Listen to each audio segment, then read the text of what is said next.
having a crack. Tom and Jack having a crack.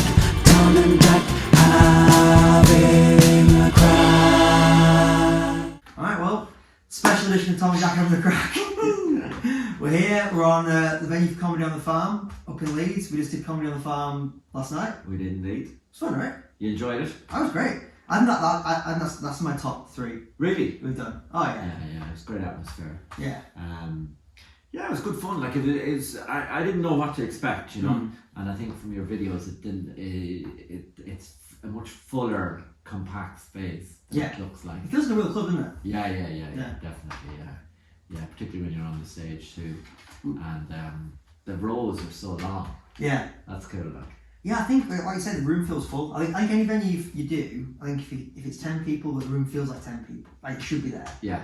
That's better than... Oh, yeah. Like, you know, empty pockets of space.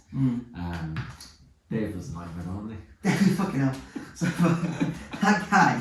So wait a minute, so remind me the relationship, how you knew Dave. Dave's... a friend of mine's parents are friends with Dave. Yeah. And this was a guy who was in the crowd and he was letting everyone know enthusiastically how much he was enjoying himself. Yeah. I've never met anyone before. I've heard of this in comedy, but I've never met anyone before who afterwards, when I was telling him we weren't supposed to talk, he was genuinely given the whole defence. Well, people are upset because I was laughing too much. So is that what's going on there? Well, he's doing that stupid fucking thing where he was like, too good! Too good! Too good! And Because I verbalise my laugh. Yeah, just verbalise your laugh with your laugh. You don't have to like talk about your laugh at the same time. What was that thing he was always to his wife at our time was like, it's so funny, I shit myself. But he kept saying it for effect. I know. And we were like, hey guys, I've shit myself. And his wife like, shut up, Dave. Oh god. And he came up to me in that break and was like, that was so funny. Do you know what I did? Shit myself. I legitimately shit myself. The funniest is that I was sitting beside him at the end of the gig as everyone was walking out, and everyone was like, "You get home." Obviously no one knew him. Yeah. Everyone, like, you make sure you get home safe, Dave. Yeah. So we might be joined by Markus Birdman in a little bit, and Mark had a great comeback. Like, did you hear it? Yeah. It was like talking about being in hospital. He did that bit about being in hospital. He was like. Hospital gown. If you drive home tonight, Dave will know what it feels like. Because he said, do you know the gown doesn't have a back? Yeah. And Dave shouted, no. All right, I know. If you drive home tonight, you bloody will. Should have added please onto the front of that sentence. Oh, funny. She's great. And Hattie Preston was on the show. She was great. Brilliant, yeah. Superb. I thought the angles she had on a lot of stuff was... it's very clever stuff. Really clever. Yeah. Yeah, to walk that line where, I mean, I don't want to give a bit away, but to walk that line, which is talking about pretty like on the money social issues that really affect her, but from a completely different angle you never heard of, but keeping the crowd on side. Yeah. I thought that was pretty cool. Like it's a complete tightrope walk, like, and it's very hard to pull it off, but she has the skill level to pull it off. It's very American. Yeah. Isn't it? Very like it's like Netflix specials kind of stuff, like. Yeah. Because we were always chatting about the difference between American and British stand-up. Obviously, Hattie started there. And I do think it is good for ingraining... I think Americans are much more willing to go on a lot of those topics, or they expect it more, maybe. Maybe they expect it more. I think that I think the philosophy in this part of the world is comedy is making people laugh. Yeah. I think Americans see a comic as... what's this person's perspective on the world? Yeah, I think they see it in a almost in a narrower way. I think they see a great comedic character it's about how that character interacts with the world and interprets their perspective of the world. Whereas I think in this part of the world we're not as, but certainly in Ireland's a very insular country. We're not really that interested in the rest of the world. We don't. Irish people Ireland's is very bad or good, whichever way you want to look at it, being obsessed with Ireland, but not really being that interested in the rest of the world. Yeah. So Irish comedy is much more about... That's why you have personal storytellers. Oh yeah. It's like it's me, it's mine. But even if you watch Irish television, Irish television is all about Ireland. Like, it's all... I have a friend who, her husband's from Scotland, and they recently moved. They moved to Ireland about 2 or 3 years ago, and he said to me, and the minute he said to me, I was like, oh my god, that is exactly it. He said he loves Irish. He said Irish television is just about selling Ireland to the Irish. Right. You know, it's very insular culturally. So that you don't really see a lot of, you know, what's the perspective of the world, and certainly like hot social issues. They do eventually come to Ireland, but the front line of all of these social things is not Ireland. Yeah. You know what I mean? Well, I mean, apart from the couple that were massive, like it's like, when did abortion get made legal in Ireland? Yeah, but obviously, like, you know, there's not the abortion debate. Like the front line of the abortion debate is Wade versus Roe in the 1960s. You know what I mean? We're coming along and you know what I mean? Like, no one's looking at us and going, "Oh right, yeah." They've had that debate. Like, we now know what we're going to do in our society. Like, we're apart from tax evasion, you kind of we're not leading the way. The Celtic loophole. It's very real. The Dutch Dublin sandwich. The Dutch Dublin sandwich. Because Amsterdam is the same. Amsterdam, yeah. So the Dutch double sandwich is the Dutch Dublin double sandwich is where you ship the thing to Amsterdam, then to Dublin, then back to Amsterdam, then back to the Cayman Islands or somewhere. I feel like the Dutch Dublin sandwich. This is just cheese and potatoes all the way down, isn't it? Cheese and potatoes, yeah. What would it be? What's it? Dutch love potatoes and cheese, yeah. Sandwiches are amazing in Holland. Do you ever go to a coffee shop and have I've been to Amsterdam a few times, and I went into like coffee shops to have sandwich, you know, and wow, like, I don't think people realise how good the Dutch are at making sandwiches. I'm not joking. I think it's some of the best sandwiches I've ever had were in Amsterdam. They care, and you know, because Dutch people are so they take real pride in what they do. Like the engineering and the preparation that went into the sandwiches I had in Holland. What did you have with it? I can't even remember. I just remember them being really good. Like, someone gave me this recommendation of like a coffee shop place to go, like, and you go in, and it's just, you know, they make up you have sandwiches, they have their signature sandwiches, and blew my mind. Yeah. Everything was delicious about them.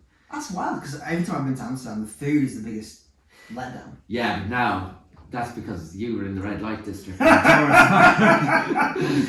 are other places. There are other places in Amsterdam. Like there is a street that's quite a good bit away from there. That's just all restaurants, coffee shops, and bars, and the whole lot of it's amazing. Like, yeah, you know, there's a bar in Amsterdam too. It's like hundreds of years old. It's really small. It's got a big fireplace in it, and it's so weird. You go in, and it only holds about maybe 50 people, and everybody's just sitting in there. No one's talking.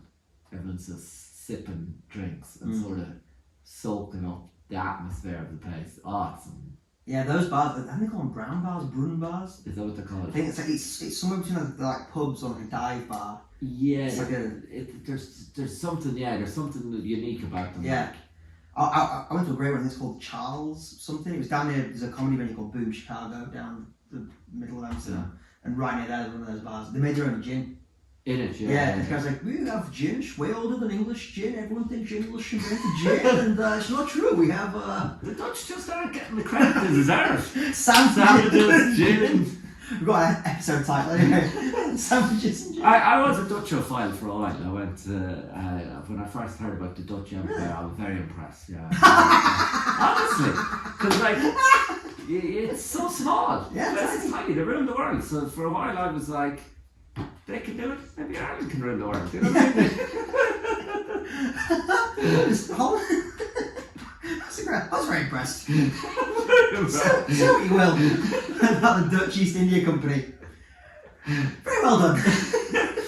Well, you know, they were very impressive. Like the cannons, the ships with the cannons, and you know, and Rembrandt and their own. The whole thing. No, like very impressive. Rembrandt, Holbein, the other guy. The engineering, you know, the way the place is. It's a very well organised place. And I did the marathon there, and I did the Dublin Marathon, Paris Marathon, Amsterdam one, and the Amsterdam one, like the organisation was, you know, it was just like you could tell everything had been thought out. You know, toilets, enough of them in the right place. You know, everything like that was precision. You know, it's just very, very well organised. Yeah, they are very good at that. Like that part of Europe is very good at that. Organisation. Yeah, just like, well, why wouldn't you do it the right way round? Well, I suppose maybe it's a very densely populated place, so they kind of have to be well organised. I think as well because they're quite direct. So I think with the English people, we fumble and fuck up a lot of stuff. So we're like, oh, I'm sorry, I don't want to ask. Yeah. Whereas Dutch, Belgians, they're very like direct. They're Engineering there. Yeah, it's very like, no, I'm sorry if this is inconvenient for you, but we need to move the toilets. So I'm sorry if this is inconvenient for you. The sandwich needs mozzarella. Yeah. Yeah. Yeah. Well, I wonder, is it just necessity? I think it's just because it's so big, like it's very densely populated. Yeah. I wonder why they fucked up. So Holland is a quarter the size of Ireland. Okay. In geo, but it has 4 times the population of Ireland. Really? Yeah. So it's busy. Mm. So they have to be. Whereas we can be a little bit more lackadaisical. Yeah, you wouldn't get that level of organisation. Oh, you were obsessed with the logistics of comedy on the farm last night. Yeah. Just the being in the car saying you're in a remote place, like, do you know what I mean? This kind of stuff now. Yeah. That would interest me, you know. So you know we built a little road in the fields. Did for the cars? Yeah. So because we used to only do the shows in the summer when you could park in the fields, it was dry. But once you keep doing them all year, so paid to like, it's not a real road, but it's like we just put a gravel down in the fields, so a car can just drive on a path. To get it. Yeah, so. I was very impressed at how quickly everyone left. Yeah. I thought you'd have a bit of lingering. In the early days we did. In the early days where people were like, I can have one more drink at the bar, mate. Yeah. Like, gotta go carry out, no taxis. But I think we have, last night was at least 50% return customers. So they just know. They know the deal. Yeah. That's why none of them drive anymore. They all get a cab.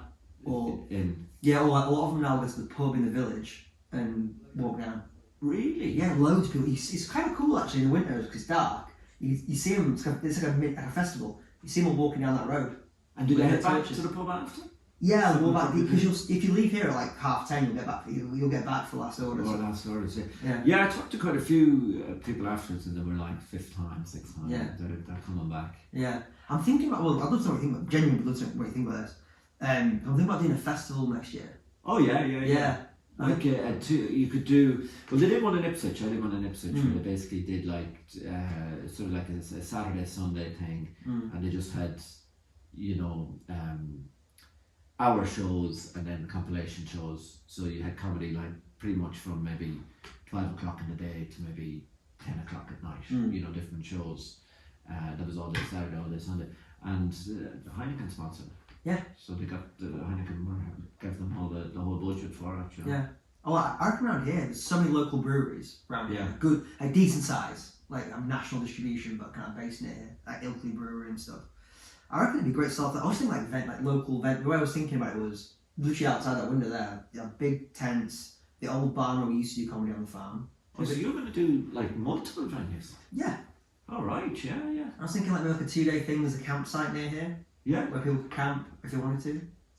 And maybe something like 2 days, maybe like do more like family friendly stuff in the morning, then pivot into like more hardcore comedy stuff in the night. Yeah, why not? Dogging, I don't know. Yeah. I think the brand's big enough, like no, it's not big enough, well known enough now to get people in the local area. People are like, oh yeah, I trust there'll be good acts there. And Yorkshire doesn't really have a comedy festival. Why not? Like there used to be, I think, a Yorkshire Comedy Festival somewhere, but it doesn't exist anymore. It doesn't exist anymore, yeah. Oh, definitely worth to go. Yeah. I love the little festivals, to be honest. Hastings, I did Faversham the other day. Yeah. How'd Faversham go? Faversham's great. Lovely, like. He said he sold out that room without any... Did nothing. Couldn't believe it. Did nothing. Which after Edinburgh is heartbreaking. Yeah. Honest to God, like 40 people sold out. And it was just good fun, like a nice little town, Faversham. You ever been there? No, I it's in Kent, sort of on the way to Margate, and I think it seems to me now like quite a nice little town, just walking through it, and people were all very friendly, very supportive. Crowd interaction was good crack, Yeah. What do you think? I was thinking about this. Do you think you get that boot campy thing we got from Edinburgh? Do you think you get that by doing a few small festivals? No, I don't think to the same extent, because I think that I've done a few of these small. They're a lot easier in Edinburgh. Yeah. They're not. I think one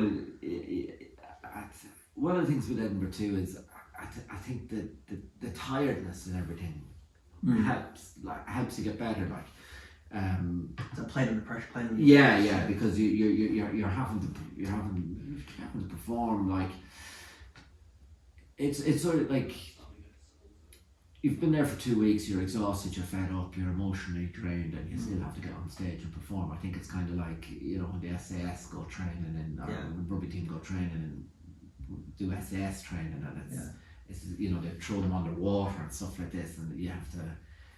You're having to perform under extreme pressure. Yeah, I think that's what helps you in Edinburgh. Like, yeah, exactly. And then you take the weighted boots off, oh wow. Yeah, because you have to dig deep. Like, there was times in Edinburgh where you really have to dig deep to get the energy out. Oh mate, I can't remember. I've said this to you. There was days in Edinburgh I was like, I'm gonna stop doing this. Oh yeah, 100%. Like around that short review, like there was definitely a couple of times where I was like, I'm wasting my time. Like this ain't it. There was a couple of times where I was waiting to go on stage, and there was a part of me wondering, like, imagine if I just went on stage, took the microphone out, and I didn't say anything.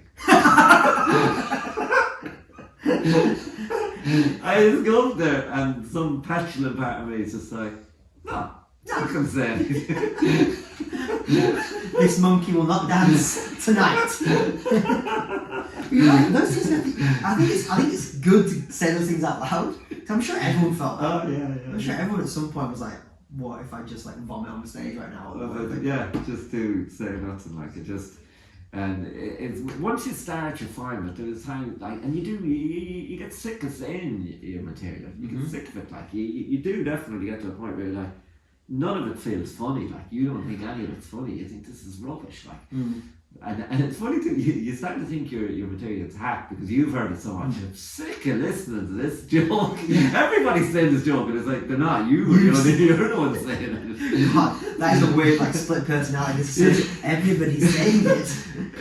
You're going on stage and you're thinking they're going to look at me and they're going to go, oh, this joke again. Yeah. And it's like, but they haven't heard it. Well, especially if you've done compilation shows during the day. You're like, I've said this 4 times. Yeah. And you can start to feel that the people, you're looking at them, you go, oh, I bet they've heard this. Yeah. But they haven't. Because when you're doing like, in London, if you bounce around doing multiple sets in a night, you probably at least got like one new materially spot. Yeah. In that, which maybe you haven't done your A material at.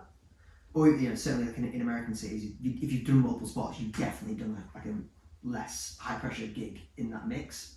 So you haven't done the same jokes all night. No, and also too, like different parts of London feel like different cities. Like, so I remember once I did Greenwich and I did like Piccadilly, Circus, and they don't feel related at all. But when you're going from place to place in Edinburgh, it all feels very much the same place. Yeah. Everything looks the same. Everything. Streets away. Streets away. The audience look, the vibe, the energy, everything feels the same. Whereas when you move from one part of London to another part, because often you do one gig here and it's all tourists, and then you go somewhere else and it's all local people. It's people from London, so they can feel very different. And you have an easy because you know London well. You can like.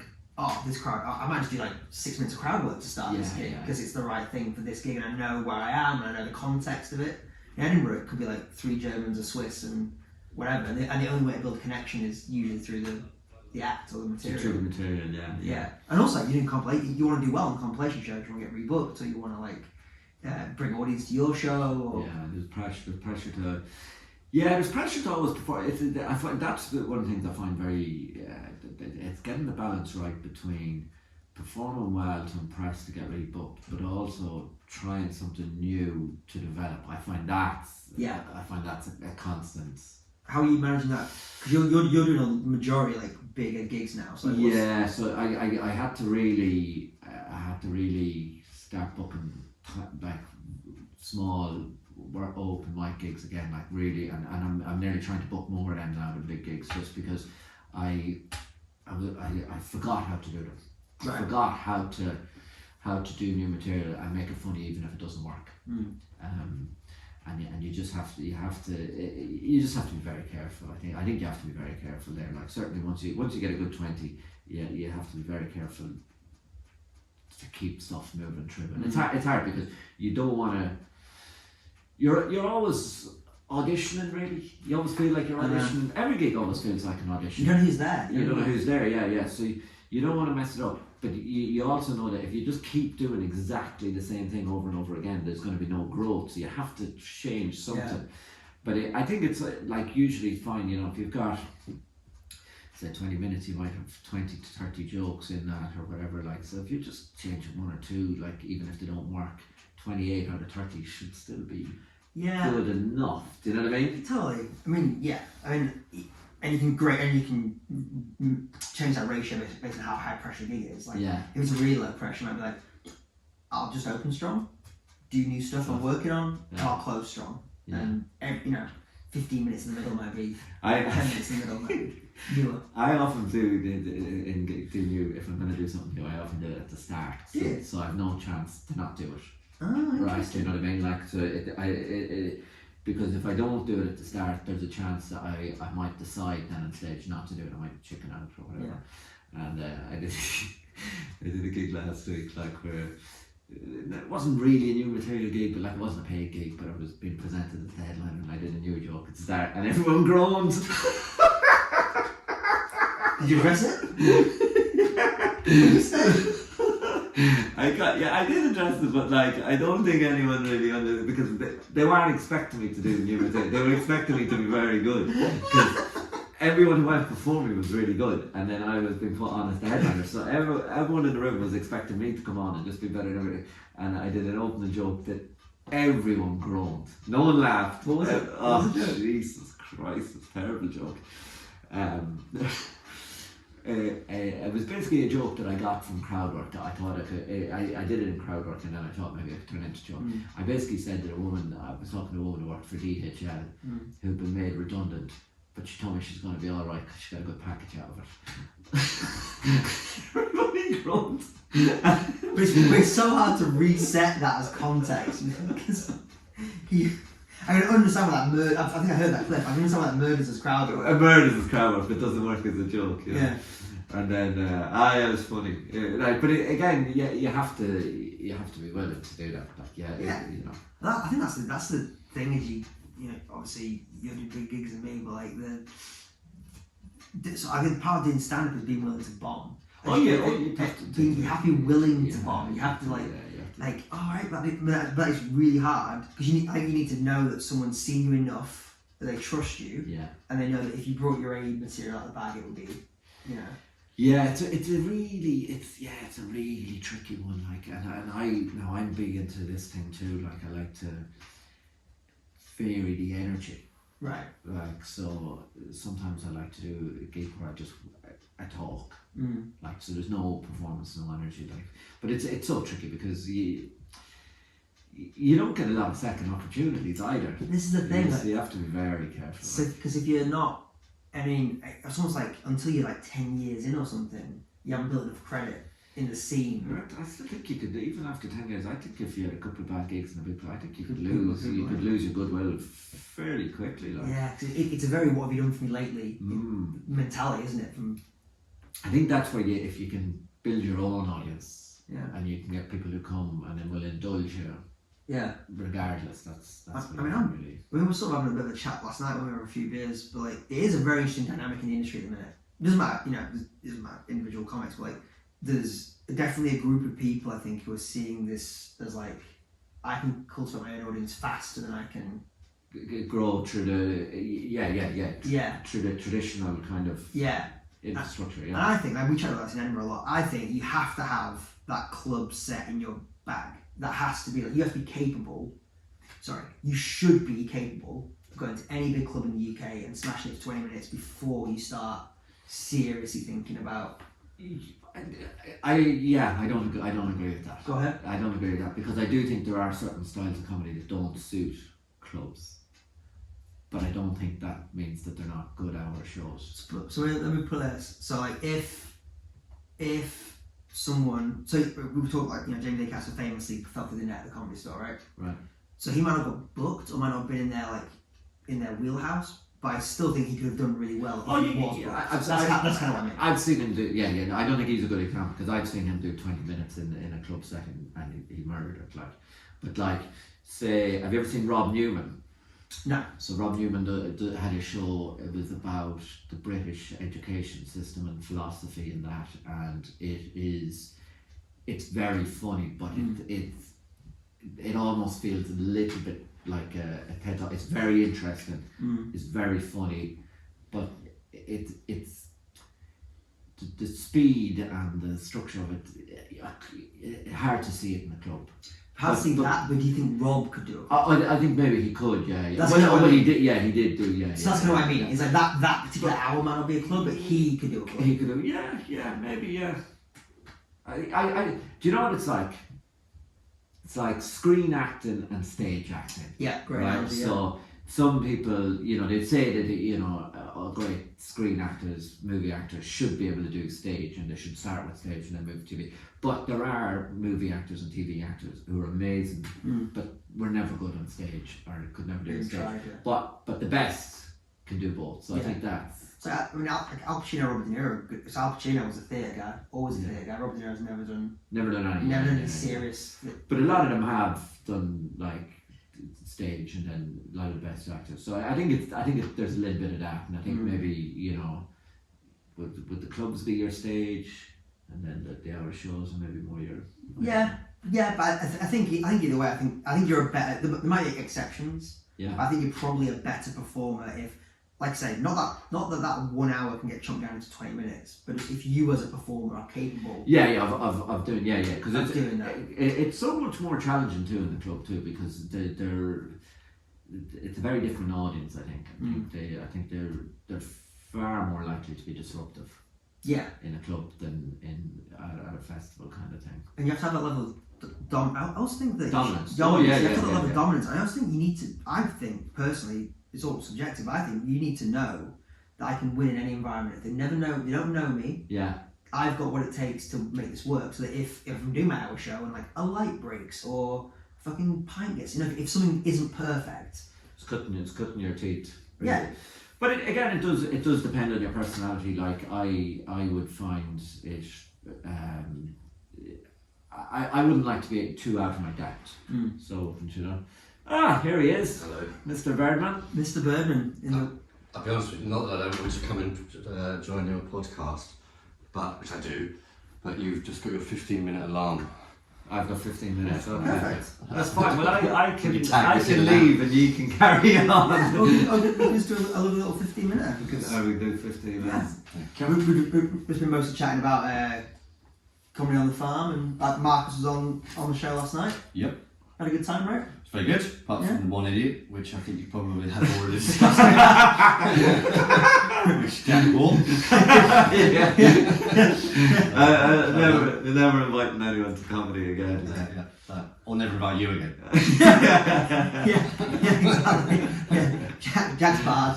Jack's barred from the band. Oh my god. No, it's brilliant, right? That's great. Yeah. Amazing room, and it's very nice. I don't mean this isn't to slag that gig off, but to be honest with you, the best bit has just been here. hanging out and being fed by your mother. And not that it wasn't a brilliant gig, which it was, but that's, I think it's so nice to, I mean, you know this, often the lifestyle of a comic is so there's nothing glamorous about it at all, is there? If you think from the outside, people might think, oh, this is really show busy, and maybe the 15 minutes on stage can sometimes be quite glamorous, as it can often not be. But it's motorway service stations and ginsters and just driving through the night and terrible hotels often, and it's just nice to be.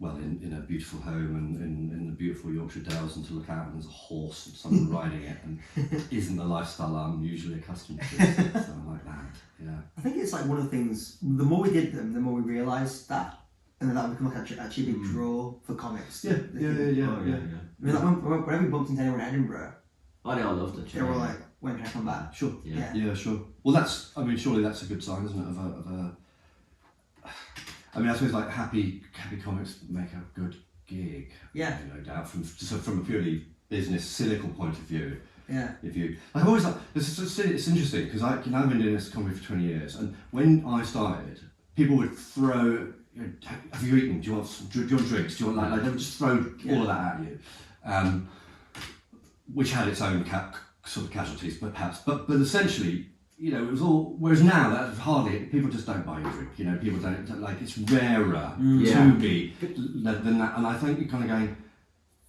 which pisses me off. And you sort of go, for the sake of like what this costs you, especially if you own the bar, pence, or even if you don't own the bar, £5, and I'm happy or a bit pissed off before I go onto your stage. Yeah. It just doesn't make any business sense to not be accommodating to your.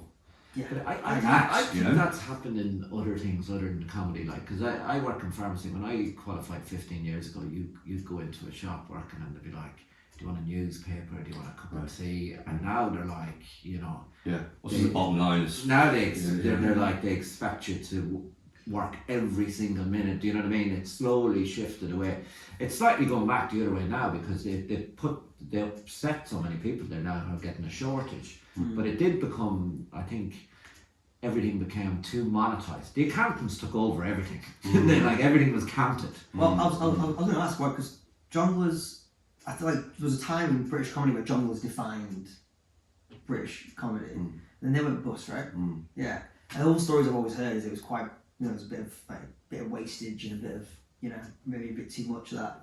Do you think it was a bit of a reaction to that kind of thing, or was it just like a bit too much of what? Sorry, just like people like oh, have a drink, have this, we'll pay for the hotel, pay for the this and that. No, I mean, perhaps because I'm on the receiving end of that, I'm not the best person to ask. But I wouldn't just. I don't. Jonglers didn't go bust because comics drunk the bar dry. Right. They were mismanaged. Yeah. And they. Well, this is coming from a comics point of view, so I'll happily hear someone else's take on this. But I think. From our point of view, it would be that they chose booking 30 tickets for a stag do because that was an easy sell. One phone call as opposed to this from booking a gig, right? That's an easy gig, and then you go. That's attractive to sell 30 tickets immediately. Yeah. But that balls is your gig up. Oh, massive. So or it changes your gig anyway, and that was and I think that.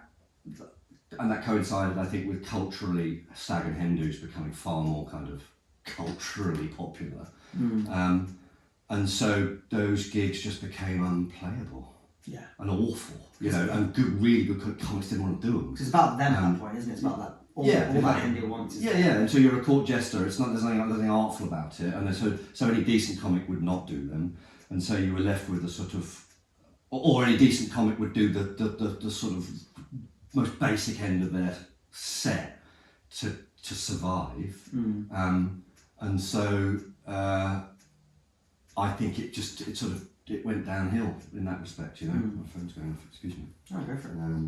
Let's stop that. So I think the notion that it was comics' fault. No. I mean, it might be comics' fault in the sense of pandering to the lowest common denominator from a sort of what material you chose. But that was survival from a comic. It wasn't like we went in there and drank the bar dry and that was they had no profit left. No. Yeah. Because I agree from a pure business standpoint. If someone's going to go on stage closed off, angry, and like instantly hating the audience as a result of not liking the venue, it creates a super weird. Of course. I mean, one of the things I do love about the gig here is that you literally are in our kitchen. You're having a chat to Lynn. That's terrific, yeah. You're having a chat backstage. You're having a chat to Lynn. Yeah. And then you sort of like, come on, you're on now. Said this is a pretty good green room, and it is. Like, so sort of, you've gone from like a sort of, a sort of rural mother's kitchen. Would you like a scone straight out of the oven? I mean, that's certainly not the jongler's experience anyway. Yeah, absolutely. So that's really, really, really special and really nice. And I think that, if you treat an act like a star, they perform like one. Totally. If you treat them like a wanker, they perform like one. I don't know that that's rocket science. No, but so few people. I mean, again, like I think any industry that I've ever worked in, that's like service based, people based. it staggers me the number of times people just don't understand that simple truth. No, because I went sort of prior to, well, you know, sort of because you worked in bars, and I don't know whether you have. Totally, yeah. But when I was working in bars, I worked in a pub in Stonian for years. I loved it because it was just, you could just serve drinks, and you could serve better drinks to the people you liked, and shitter drinks to the and it was a sort of. And there was, but now it's all like you're fobbing it, and everything's accounted for, and they measure the kind of the slop, and you go like, this is like, it is like Big Brother, and I don't believe that creates a good. I'm sure that much more laissez-faire. Yeah, come on, have a drink. People go there and buy more drinks. Yeah. It's better for business, you know, like because it's a better bar with a better vibe, with a better class of sort of everyone, rather than you know, right, Jack's just put his fob on and he serves 6 drinks, and we need to measure that and how his productivity is and how much he's spilled and all this sort of business. And now Tom's gone on, and Tom doesn't seem to have done around for a long time. What's he doing? You know, and it's just like, that's not a way to. It's that sort of It's that sort of surveilled, monitored. Yeah. Which is interesting. I think that with now you know, that's the debate of kind of working from home, which is what's happening now, isn't it? A lot of businesses is a kind of like, no, I don't trust my workforce, or no, we totally trust our workforce, and productivity hasn't, in my understanding, gone down anyway. If anything, it's no. The thing's gone down is people's willingness to go ridiculously above and beyond. Oh yeah, that's gone. Yeah, it's like it's like I've always signed contracts where it's like your hours are 9 to 5, but you will be expected to work beyond that. Yeah. And in advertising, that meant you'll be working most weekends in the office till 11 p.m. And you somehow thought of that as like a prideful thing that you were doing that, and now that's gone. That idea of like, I'll stay late. Yeah. Yeah, I know, because my buddy who also works in advertising, and he was sort of, that's almost like a badge of honour that you've pulled an all night. It was, and it's like, well, we were discussing this earlier, isn't it? Yeah. This isn't healthy. This is not a healthy way to live, to kind of get up at 5 and do the mountain biking, and it's kind of like, well, it's admirable in one sense. Like a work ethic is admirable. You know, you don't get anywhere without a work ethic, but this sort of like, it's not healthy. Masochistic. No. Yeah. I think it's macho as well, and it's like, it's bullshit. Yeah. I think the COVID thing, what they've done in Britain, 2008 definitely did this in Ireland. There was a sort of a sense that you can work really hard, build up a bit of wealth, but actually an external event can happen and it can all be taken away from you, and you have no power over that. And then it kind of makes you think, well, that was all, you know, a waste of time. If we should go, yeah. Okay, what time is it?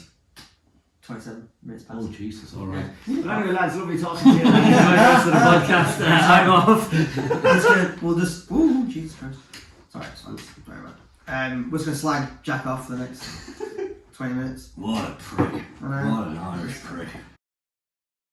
I don't know if you had this experience, but I feel like when people come in, Mum kind of likes to like not test them, but like just see where their she's definitely sort of psyching them out, isn't she? Boundaries are. Yeah, like prod you a little bit and be like, can you take a joke? Are you on board? I do. One of the things about the gig I love the idea that she's slowly becoming like a known person in British comedy. Yeah, I do. I'd like Lynn's score chart on every comic's personality that's come. Great. So after the December show, not what she thought of their comedy, just that, whatever. What she thought of them. Yeah. She remembers them by things. So she doesn't remember Daniel Sloss. She remembers that he hasn't brought his girlfriend back yet. Right. So who's that one, that Scottish one? Hasn't brought his girlfriend back yet. So wife now, actually. Wife now. Yeah. No. You're gonna bring his girlfriend now. It's different. That's it. Hang on. Cut. His wife now. Yeah. While we're on that subject, have you ever played the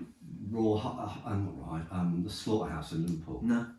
So a comic which will remain nameless. You sort of walk down the stairs, and then you come into the dressing room. And if you come into the dressing room, the box office with the promoter in it is behind the wall, so you can't see who's walked in. Yeah. So I was about to say his name. Walks in. It's very, very Irish and similar to Jack. Chatty, like he's really a lovely dude. Too lovely for his own good, as lost those Irish guys are. And he comes in. He's talking, and the promoter goes, "Have you haven't brought that, that girlfriend back, have you? And he's going, no. He's there with his wife. Oh God! Oh God! Oh no! And he goes, we're all like, oh. And the bastard, being the charming bastard that he is, I'm styled it out so amazingly. I mean, I think to the point where I think he might have got away with that barefaced charm and lying. Just wiping up the charm. That's a hell of a life skill to have. I mean, it's not a good lifestyle to have. So yeah, your mother's score chart. Oh yeah, that'd be good. Yeah, that'd be great. Because like there was a moment, I think. So Ryan Cullen, the first time Ryan Cullen played here, he was like, "All right, Len, how you doing? Nice to meet you." And he's around, and he was like, "Do you have you had any other comics on?" She's like, "Oh yeah, we had Gareth, Gareth War, and we had Nick Page. We had this lovely boy Daniel Sloss, very nice." And Ryan's like, "Yeah, Daniel Sloss, he's my flatmate. He never told me he picked this gig." And she's like, "That little bugger." He told me he was going to tell you and everything. And so Ryan rang him in our pitch. He's like, "You fucking never told me about the comment on the farm." And I was like, to be fair to me, I was pretty high when you left. Mum was like, "That's not an excuse." Shouting down Ryan's phone, like, grabs it. "That's not an excuse. You need to tell Ryan." Yeah. Yeah. No, it's an extraordinary thing you've got here. It's really lovely. Yeah. We're proud of it. Yeah. And what you and Dean have both built here is lovely. Well, not just you and Dean, because of course, talking about your mother and your father and the whole package is great. Oh yeah, it's been a lovely collaboration. Because obviously, when we started, I had no in the UK comedy industry at all. I was fresh back from America, so Dean's guidance and just like I can book acts, I can get a bunch of great comics to come here. Yeah, because you've got access via Dean, right? Yeah, exactly. Yeah, and that's been great. Also, I think that kind of just from a sort of running team. Yeah. I mean, man, you'd follow Dean into battle, right? I mean, do you know what I mean? Yeah. And I think in terms of someone who's there kind of steadying the ship, as it were, that's a good. And like shows have to set it all up. I mean, it runs smoothly now, but obviously that'll have to be worked out at some point. That has to be like, where do you put the light? Of course. What's that? What size speakers do you need? But Dean would know all that sort of. What kind of mixing board will work well in this space? Yeah. All that shit has to be figured out. Absolutely, of course, yeah.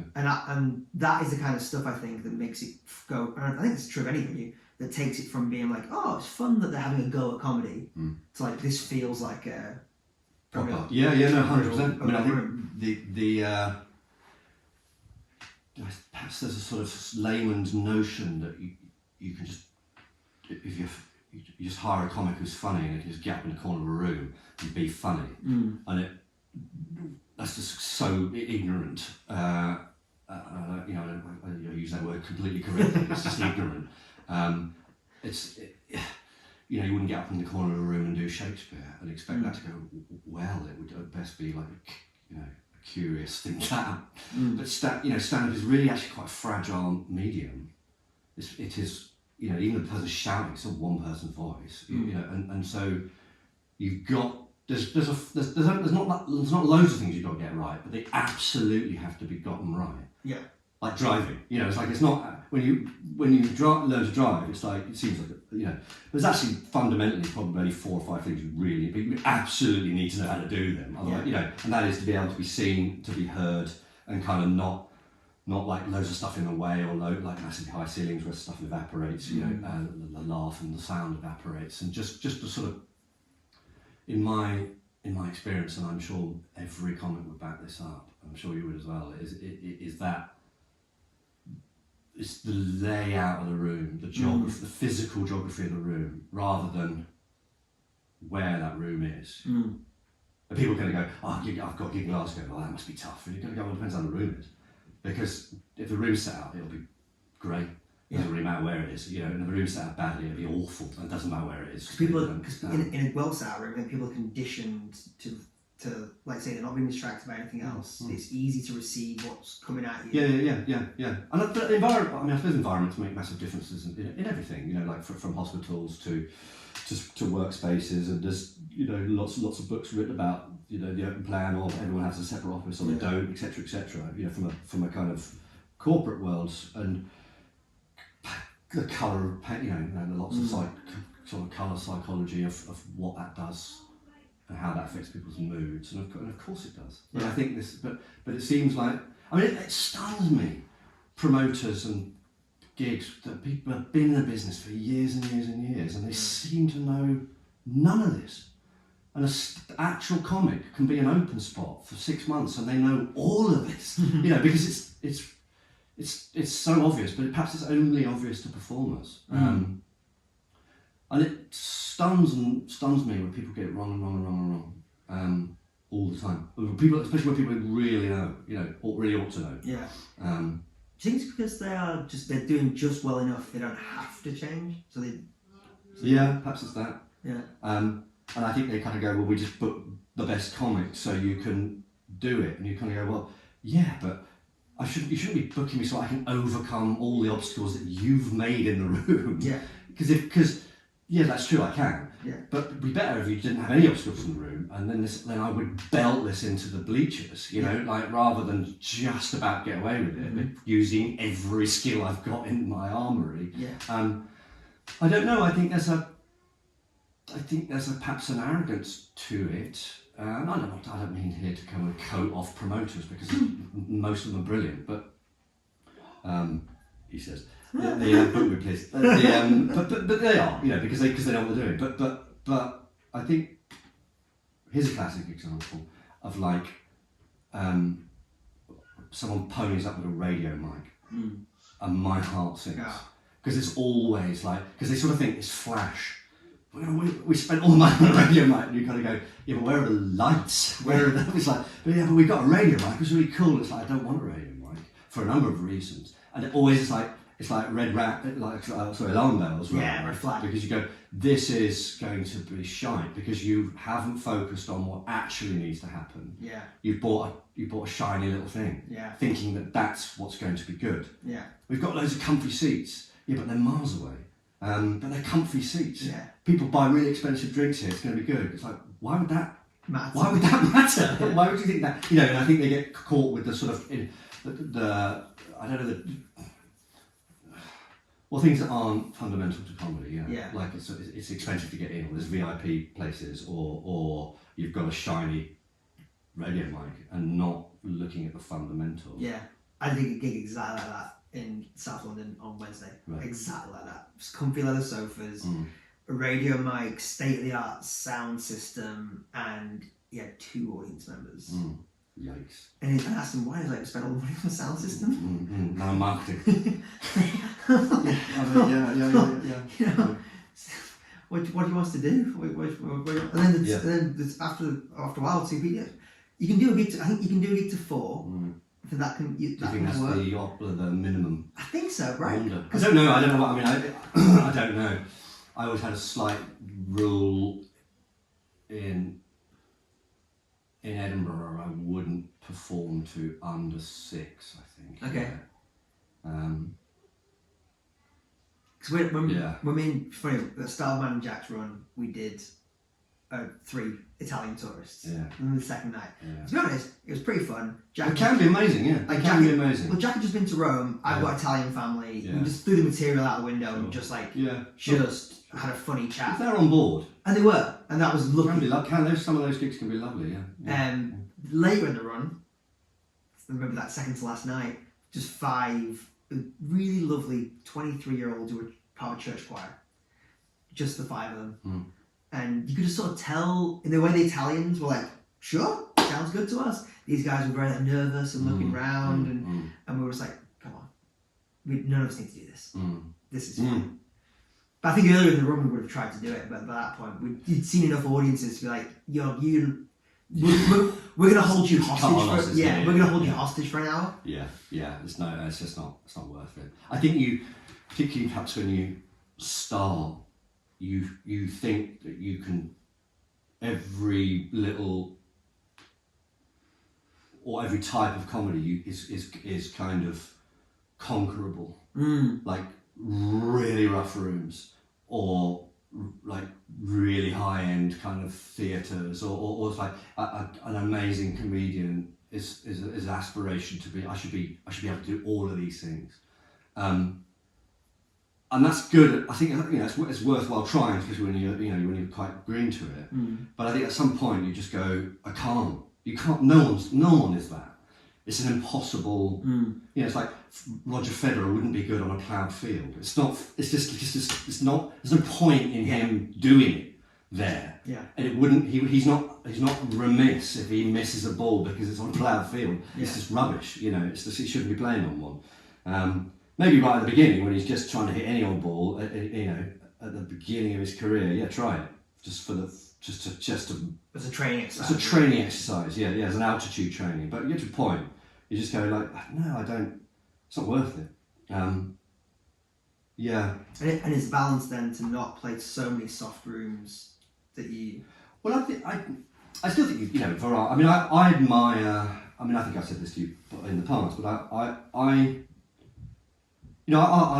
go to Edinburgh. I mean, this is a bit of a cliche, but in sort of putting down people who are Edinburgh acts and circuit acts, but for the processes of this.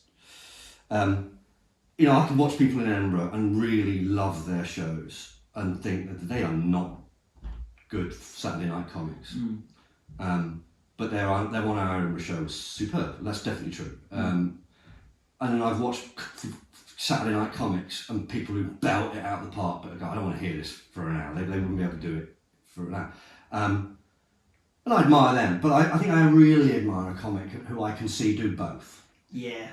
But there's a difference between, a really quiet or a really pleasant Edinburgh room and a really rowdy gig and just an unplayable room. Yeah. We're full of total bastards who are, I think that's, then you get this from dickhead, kind of hecklers who go, well, a good comic should be able to handle anything. You go like, well, would Roger Federer be able to handle someone running on and rugby tackling him? And would anyone think that he was not a good tennis player because what he needs to handle is any backhand that is thrown at him, not being rugby tackled. You're misunderstanding the difference here because you're an idiot. But I suppose that's the problem with doing comedy in front of often pissed people. But I think you get to the point where you just kind of go, that's an unfair thing to be able to have to handle. I think Edinburgh's interesting because from a mentality standpoint, I think. Would you agree it's good to never blame the audience? It might be actual instances where that ploughed field thing happens. Yeah. But from a mentality standpoint, it doesn't help you to think. It doesn't do that. Yeah. But Edinburgh really did open my eyes because it is you're in the same room every night, pretty much doing the same material, and the only variable is the audience. And some nights you would have we'd get carried out of there, and some nights people would be like, and the only variable is. Them. Yeah. No, really? It's. I mean, we spoke about this in the past, haven't we? It's a sort of controlled experiment. Yeah. And that way, if you do, as I've done, Halifax one night, Leeds the next night, Comedy Store the next night, you can sometimes go, well, it's because I'm a Southerner and they didn't really take to my voice, and that could be true. That actually could be true, but you can make excuses for it. Yeah. But when you're in the same room at the same time with the sort of roughly the same people coming through the door, it is a controlled experiment, and it's a very good way to sort of put your material under a microscope. It's just fascinating and interesting for that. Yeah. For that thing, yeah. I mean, mine and Jack's experience was very different because my material changed a lot through Edinburgh. I wouldn't say it was maybe there was some new writing, but mostly it was me going back into my bag because the thing I thought was my 20 ended up not really being my 20. Right. I had to actually change it a lot. Yeah, okay. And now it's a lot stronger as a result. Yeah. And I feel more comfortable doing it. And I think the big thing I learned was what's the emotional underpinning of each bit? Because I found, I don't know if you've had a similar thing at some point in your career, I found the thing they connect to and react to is the reason you're telling the joke, not the words you're saying. And the words you're saying are super important because they're the things that actually unlock that tension and unlock that laughter. But the thing that actually makes them lean in and be like, yeah, I'm interested. I'm keen to hear what comes next. Is them understanding the emotion of what you're saying. The why of why. The why of why you're saying it, yeah. Rather than what. Yeah. Yeah, I mean, you know, if we really knew what it was that the audience responded to, we'd all be a lot better at it, you know, or maybe not, you know, I don't know, that's the thing, you know, perhaps, the comic Adam Bloom, I had this conversation with, that maybe the audience, he always thought that the audience responded to his fantastic jokes, and someone sort of suggested that maybe what they actually respond to is is him, but he feels comfortable being him, whilst doing the only way he can feel comfortable being Adam Bloom on stage is having the confidence to go up there and do what he thinks in his mind is a brilliant joke. I'm not saying they're not, because they are, but it isn't the jokes. It's his confidence. It's his confidence in being there, knowing that he can do this. But they're actually responding to him doing this, not the actual songs he's playing, as it were. You know, and I guess that's true, isn't it? You know, like you go and see the Rolling Stones version of, you know, Honky Tonk Woman. It is one thing, and someone else coming along and do it could murder it and just be awful, or better, you know. Or it's very different. That's the other interesting thing. Is like someone can sing a Bob Dylan song better than Bob Dylan, but always, in my opinion, but they won't get the same visceral. Well, they'll get a different response, won't they? Yeah. And I think it's almost, it's endlessly fascinating to try and work it out and you certainly can work out what you're doing well and do more of that, and what you're doing badly and do less of it. But I also slightly wonder if you actually worked out what people really respond to Thomas Henry when you're on stage, you might kill it. I agree. A bit. I agree, because you're just trying to, and I found that in every Craic thing I've ever done. Dan Wyden, he's the ad guy who wrote Just Do It. He ran Wyden Kennedy, big agency. And someone asked him how he did it, how could you, basically asking him how could you recreate that? And his answer was, some things you can't look at while you're doing them. And if you might get a purple period for a bit, I reckon, where if someone went, this is what they are responding, there you are, there's the sort of opening that was you, opening the Pulp Fiction briefcase, and that told you what they were laughing at. You'd probably have a period of a year where you were knocking it out of the park, and then you would just repeat yourself, wouldn't you? Because you would go, well, that's the formula.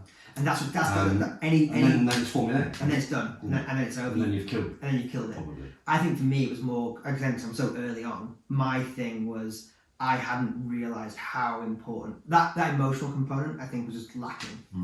I think I just hadn't had that. I hadn't understood how important that baby toolbox is. Well, you're too busy remembering your jokes, aren't you, for one thing, when it's new material, and I suppose if you're new, then it's all new material. Yeah. But and too busy hoping that they'll love you, and rather than sort of being in the pocket of it. Yeah.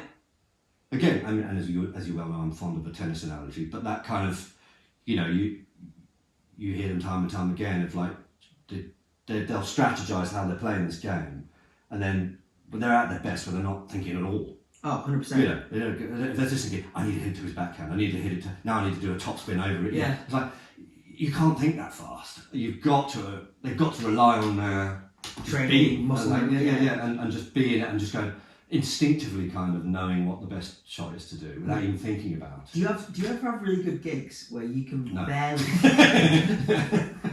It's not true, ladies and gentlemen. Stop. The man's a fucking killer. But when you've had like a really good gig and you can barely remember what you did, but you just know it was great. You remember the loads of laughs, but you can barely even remember because you were so in the flow. You were so in the. Well, I mean, the trouble is, doing stand up is such a sort of chasing a rainbow, isn't it? Because one has a muscle memory of the absolute belter gig that you had, where you're on cloud nine and it's mainlining life, heroin, the best of it, and you're always chasing that, and there's always something that you felt you ballsed up, and you're sort of you're chasing perfection when when perfection doesn't actually exist. I don't think, and I think we've discussed this before. I think perhaps people like the frailty of you, the vulnerability. They don't want perfection. because that would be just with bulletproof. Yeah. You know, it would be a kind of AI machine delivering jokes, wouldn't it? Yeah. I don't know. Perhaps that's too easy an analogy, and too romantic to kind of. But I think people historically do in art forms. You know, they like the kind of the Van Goghian. Yeah. You know, people who go slightly mad, or people who are people who are flawed, and I don't want to over romanticize that as well, because I think that's dangerous. That's sort of because I think you can often. That's sort of excuse to behave like a bastard, and kind of and people forget, you know, sort of watch that. But somewhere in the middle of that is a sort of and I think you always chase the perfection, and maybe you get nearer it and nearer it as you go further along. I suppose your ambitions get bigger, or actually that's not even right. Do you know what? I think as you start with a newer comic, you obviously want to build a skill set, and you want to get more virtue, perhaps more of a virtuosity in your playing, as it were. And then actually, you get to a point where you go, I'm good enough at this. Yeah. I don't need to get better at this in terms of skills. And you almost can come back a bit, like.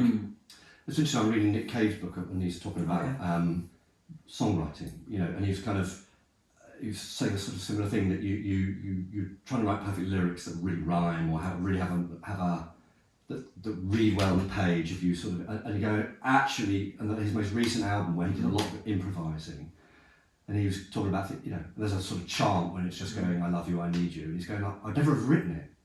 Because it would look shit on a page. My cool, my cynicism, the poet in me would not allow me to write "I love you, I need you" on the page. But my emotional state, my Nick Cave-ness, as it were, went there, and that's a better. So I think you sort of what I'm saying is, at some point you don't need all the skills. You just need. You're trying to then access